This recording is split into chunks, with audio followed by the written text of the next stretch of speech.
杨桂兰，死亡时间2月19日21点19分。本以为杨阿姨手术很成功，后续就无大碍了，就可以去看孔雀东南飞了。没想到有太多太严重的突发情况，杨阿姨最终还是离开了这个世界。似乎一切都有预兆，杨阿姨术前就忐忑不安，花好像也感知到了杨阿姨的离世。杨阿姨也在手术前做好了永别的打算，她把98万元的遗产捐赠给医院，把花和蔷薇都安排妥当，便再无遗憾。杨阿姨的一生受尽苦难，太难了。丈夫和儿子在汶川大地震中去世，一下子突然失去所有的至亲，可想对人的打击有多大。好在杨阿姨足够乐观，心理特别强大，她不但挺了过来，还处处献爱心，治愈了不少人。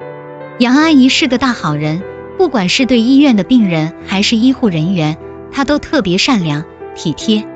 杨阿姨仿佛就是上天派来点化那些不幸者的，她成功影响了这些人的结局，现在她功德圆满了，所以也该回去了。蔷薇从小就无父无母，好不容易有了未婚夫建波，是她唯一的亲人，却早早的去世了。建波走了，蔷薇内心的最后一道防线被冲破，她也不想再活着，不想继续治疗自己的病。若不是杨阿姨及时发现割腕自杀的蔷薇，以蔷薇糟糕的身体状况，或许已经殉情而亡了。其实蔷薇心里清楚，建波不会再醒来，她也知道医生善意的谎言是为她好，可她就是无法接受现实，所以不吃不喝，听不进去任何人的话。杨阿姨就是蔷薇的再生父母，不光是帮她捡回一条命，还让她有了生命的希望。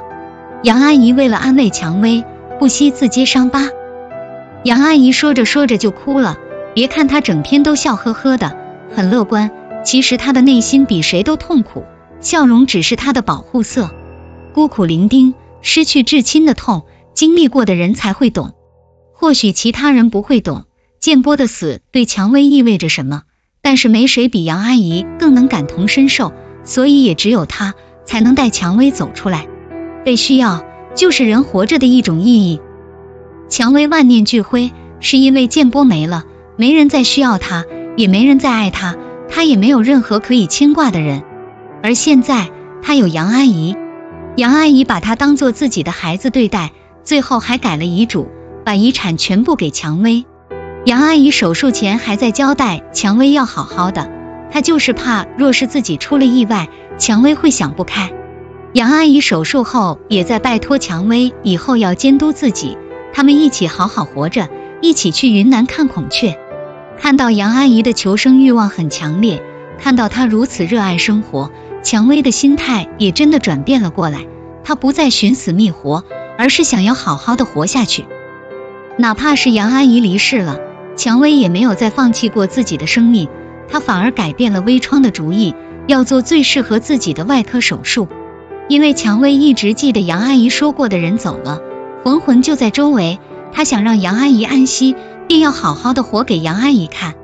对逝者最好的哀思，并不是颓废堕落，而是好好活着，健康开心的活着。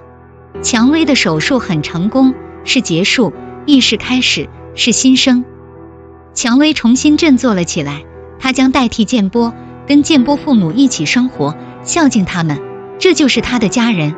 建波父母也一样，他们虽然失去了儿子，但是有了一个女儿。蔷薇还把杨阿姨留给她的遗产捐了出去，并且寻找自己的亲生父母，不是为了跟抛弃自己的他们相认，而是想要一个交代。蔷薇以后还有很长的人生路要走，一切都是充满希望的，美好的。治病救人是医生的本职工作，但也有很多时候，医生和病人之间是相互治愈的。就像方小然说的那样，在医院见多了生死，就会更加珍惜生命，热爱生活。因此可以这么说，医生治疗了病人的身体，病人反过来可以治愈医生的心理。杨阿姨当年第一次住院的时候，是周晓峰救了她，而这一次杨阿姨虽然没被救过来，但周晓峰被她治愈了内心多年的伤痛。周晓峰6岁时，母亲方竹清就离婚丢下了他，导致他至今都沉浸在失去的痛苦中，无法解脱。因为过去积攒了太多的失望，再加上奶奶和父亲对母亲的诋毁，周晓峰便把对母亲的思念转化成了恨。其实方竹青一直都牵挂着周晓峰，周晓峰也一直想跟方竹青团聚，只是他们都不愿意主动向前迈一步。直到杨阿姨对周晓峰说了这么一番话：人这一辈子，想做的事就去做，想见的人就去见，想说的话不要等到明天，因为你不知道哪天见面是最后一次了。周晓峰才开始直面自己的内心，不再抵触方竹青，一点一点变了主动起来。杨阿姨心中有大爱，她以一颗母爱之心对待所有人。她对周晓峰说：你在阿姨眼里就是孩子，你瞧瞧这医院，一天这么多人，这么多事，你们这些医生护士，哪一个在爹妈心里不是宝贝啊？你们整天忙忙碌碌，阿姨看着都心疼。每个人在自己爹妈心里都是宝贝，这话也触动到了周晓峰，他会由此想到自己的母亲，自己在他心里定也是如此。周晓峰之所以怨恨方竹青，是因为对他的爱太深。既然有爱，既然母亲就在自己身边，与其一直恨着，让双方都难受，倒不如去表达自己的爱意，去拥抱幸福。所以周晓峰在杨阿姨去世后，主动找了方竹青。方竹青的话也给了他一个发泄的出口。方竹青生日这天，周晓峰主动给他买了礼物，为他过生日，一家三口第一次这么融洽。周晓峰原谅了方竹青，也是跟自己和解了，他终于敞开了心扉，让自己变得不再那么紧绷，生活需要适当的松弛感。杨阿姨去世，方小然是最伤心的，因为她和杨阿姨一样善良、阳光，像小太阳一样温暖着身边的人。杨阿姨跟每个医护人员的关系都很好，跟方小然关系最好，她还特意请求林毅让方小然参与自己的手术。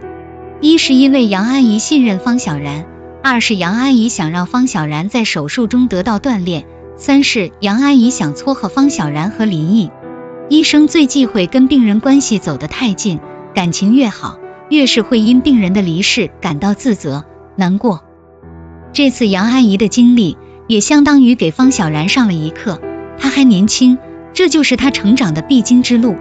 不得不说，杨阿姨是真聪明，她居然早就看出了方小然和林毅之间有戏。